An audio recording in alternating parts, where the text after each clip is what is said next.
సరి అయిన విధానంలో న్యాయ పరిపాలన చేయనప్పుడు అతడు అక్కడ నాయకత్వం చేయడం వేస్ట్ అండి.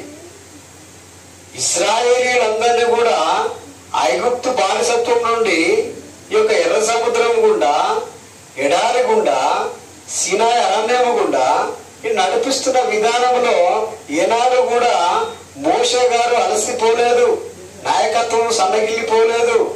ఎప్పుడు కూడా ప్రజలకు ఒక ప్రేమగా మెదులుతూ వారు అడిగిందల్లా ఇచ్చి దేవుని నుండి తెచ్చిపెడుతున్నాడు. అది నిజమైన నాయకత్వం. అటువంటి నాయకులు మనకు కావాలి. అటువంటి నాయకత్వ లక్షణాలు యేసు క్రీస్తు ప్రభులో ఉన్నాయి. కనుక ప్రియమైన దేవుని బిడ్డలారా, బిలాం ప్రవక్త సరి అయిన న్యాయం ఇశ్రాయేలు ప్రజలకు చేయలేదు.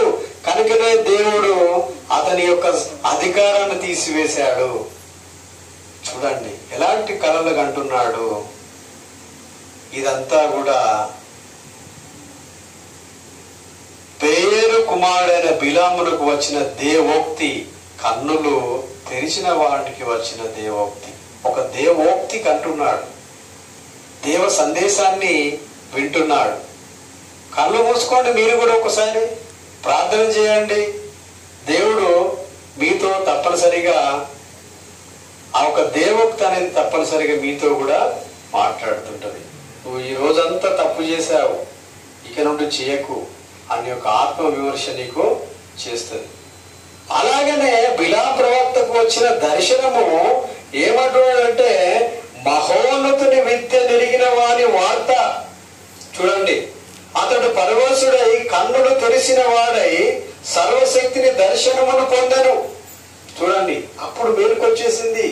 బిలాం ప్రవక్త చేసేటివన్నీ నేను పాపపు పనులా, నేను దుర్మార్గపు పనులా, నేను ప్రజలను మోసగిస్తున్నానా, ప్రజలను అమ్ముతున్నానా, నేను ధనము కోసం ఆశపడుతున్నాను అని చెప్పేసి ఆ ఒక బిలాం ప్రవక్తకు కన్నులు తెరవబడ్డాయి.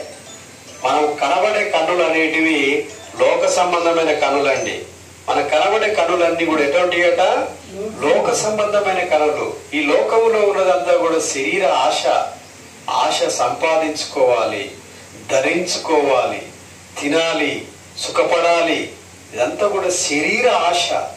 ఈ శరీర ఆశ అనేది బిలాం ప్రవక్తకు కూడా ఉన్నదండి. ధనము కూడగట్టుకోవాలి, అమ్ముకొని సొమ్ము చేసుకోవాలి అనే ఆలోచనలు పన్నంగం చేసినప్పుడు దేవుని యొక్క దైవ దర్శనం అనేది, ఈ యొక్క ఆత్మీయ కన్నులు అనేటివి తెరవబడ్డాయి. ఒకసారి మనము ఆత్మీయ కన్నులను చూడాలండి.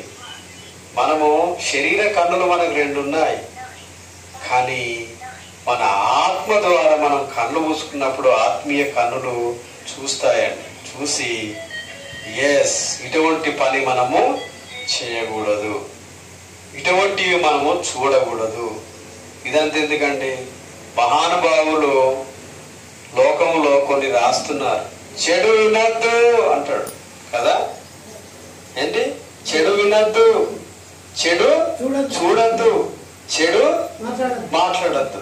ఇటువంటివన్నీ కూడా కొంతమంది మహానుభావులు అంటున్నారు. అవన్నీ కాదండి. కానీ అతడు పరవశుడై కన్నులు తెరిచిన వాడై, చూడండి, ఎప్పుడైతే అతనికి జ్ఞానం వచ్చేసింది, నేను చేసేటివన్నీ ఏంటివి, తప్పా రైటా అని చెప్పి అతనికే నిజంగానే మీరు కూడా ఒక పాపం చేసినప్పుడు, ఒక చెడు పని చేసినప్పుడు మనం అనుకుంటాం, ఎంత యాక్సిడెంటల్ గా జరిగిపోయిందండి, ఇది అనుకోని రీతిగా జరిగిపోయింది, నేను అనవసరంగా దొంగతనం చేశాను డబ్బును, వాళ్ళు ఎంత వెతుకుతారో ఇంట్లో అని చెప్పేసి మనము మన మనసంతా కూడా మన ఆత్మీయ కన్నులు తెరవబడి మళ్ళీ వెళ్ళి తీసుకుపోయి డబ్బులు అక్కడ పెడదామా, మనం ఏమవుతాము? దొంగ అవుతాము. మనకు పెట్టకపోతే ఏమవుతాము? మనం దొరైతాము. కానీ అక్కడ వాళ్ళు బాధపడతారు. ఈ 2 పాయింట్స్ ఈ యొక్క బిలాం ప్రవక్తకు వచ్చాయి. కనుకనే అతడు పరవాసుడై కళ్ళు తెలిసిన వాడై సర్వశక్తిని దర్శనమును పొందాడండి. ఇక నేను ఎటువంటి అన్యాయం ఇశ్రాయేలు ప్రజలకు చేయను అని నా కన్నులు తెరవబడ్డాయి అనుకున్నాడు బిలాం ప్రవక్త. బిలాం ప్రవక్త గురించి మనకు ఒకసారి ఎప్పుడైనా చెప్పుదాం. ఆయన చాలా మంచి వ్యక్తే కానీ అతడు చేసిన విధానం అనేది బాగలేదు. కనుకనే ఆయన గురించి ఇక్కడ రాయబడ్డది. ఇంకా మీకు కొన్ని విషయాలు తెలియస్తాము.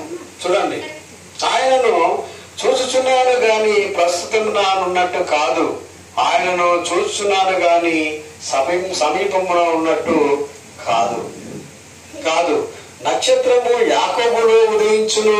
మనకి పాయింట్ వచ్చేసింది. నక్షత్రము అనేది ఎక్కడ ఉదయిస్తుంది?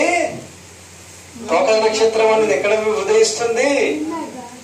యాకోబులో ఉదయించును. రాజదండము ఇశ్రాయేలు నుండి లేచును, అది మోయాబు ప్రాంతములను కొట్టును, కలహనీయులందరినీ నాశనము చేయును.